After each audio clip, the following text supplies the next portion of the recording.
Assalamualaikum warahmatullahi wabarakatuh. Perkenalkan, saya Asraf Firmansyah dari semester 2A. Saya kali ini akan mereview kembali pertemuan ke-9 bersama dengan Profesor Dr. Haji Hadi Nuraini SMH dalam mata kuliah yang sama, yaitu Hukum Pidana. Dalam pertemuan ke-9 ini, beliau telah membahas mengenai ajaran kausalitas atau biasa disebut juga ajaran kausaliter. Ajaran kausalitas ini dimasukkan ke dalam unsur objektif. Kenapa dimasukkan ke dalam unsur objektif? Dikarenakan perbuatannya ini. Perbuatan ini diukur berada di luar diri pelaku. Kemudian inilah menjadi faktor yang dimasukkan ke dalam unsur subjektif. Ke dalam unsur objektif. Kemudian hal yang dipelajari dalam ajaran kausalitas ini ada dua. Yang pertama, untuk menentukan hubungan antara sebab akibat adanya suatu tindak pidana. Kemudian yang kedua, ada ditentukan siapa yang bertanggung jawab atau yang dapat dimintai pertanggungjawaban atas strafbarvet. Kemudian telah dibahas juga bahwa ada 3 ajaran hukum pidana dalam asas atau dalam ajaran kausalitas. Yang pertama ada teori tentang conditio sine qua non atau teori ekuivalensi atau teori syarat mutlak. Teori ini berasal dari Jerman dengan tokohnya yaitu Van Bury. Van Bury menyebutkan bahwa semua sebab mempunyai nilai yang sama karena nilai sebab memiliki salah semuanya. Kemudian menurut teori ini bahwa semua orang adalah pelaku atau yang melakukan kejahatan. Kemudian ada 2 hal yang terdapat dalam teori ini, ada kebaikan dan kekurangannya. Kebaikan dalam teori ini adalah teori mudah diterapkan. Kenapa? Karena mudah mengetahui siapa pelaku, siapa yang ada di dalam kasus tersebut. Kesulitannya adalah teori ini terlalu membentang ke belakang. Teori ini terlalu spesifik atau terlalu mencari-cari siapa yang terlibat dalam suatu tindak pidana.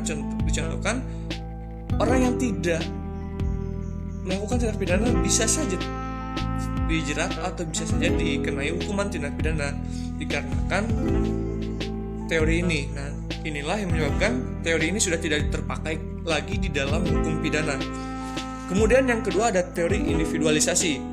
Dalam teori ini disebutkan ada batasan syarat dan sebab dengan tokohnya itu Bigmeyer dan Binding, di mana kedua tokoh ini memberikan pengertian yang berbeda. Yang pertama, menurut Bigmeyer menyatakan bahwa sebab alasan paling kuat yang dapat dimintai pertanggungjawaban orang yang paling kuat dalam kasus tersebut. Dicontohkan sebuah pembunuhan pasal 56. Dia ada beberapa orang yang melakukan pembunuhan yang dapat diminta pertanggungjawaban sebagaimana di orang yang membunuh, contohnya dia menusuk.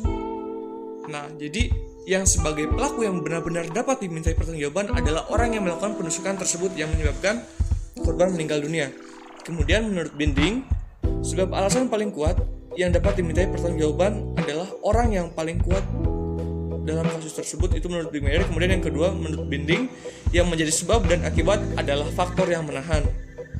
Nah, kemudian adapun kelemahan dari teori ini yaitu kedua teori ini tidak menjelaskan apa yang paling kuat dan seharusnya yang menjadi ukuran sesudah kejadian. Sebagai contoh, A diperintahkan oleh B untuk berbelanja ke warung. B dengan sengaja, dengan niat, dia mendoakan agar A saat berbelanja ke warung dalam keadaan hujan deras, dia tertabrak mobil ataupun tersambar petir contohnya. Kemudian dikabul, ternyata itu kenyataan.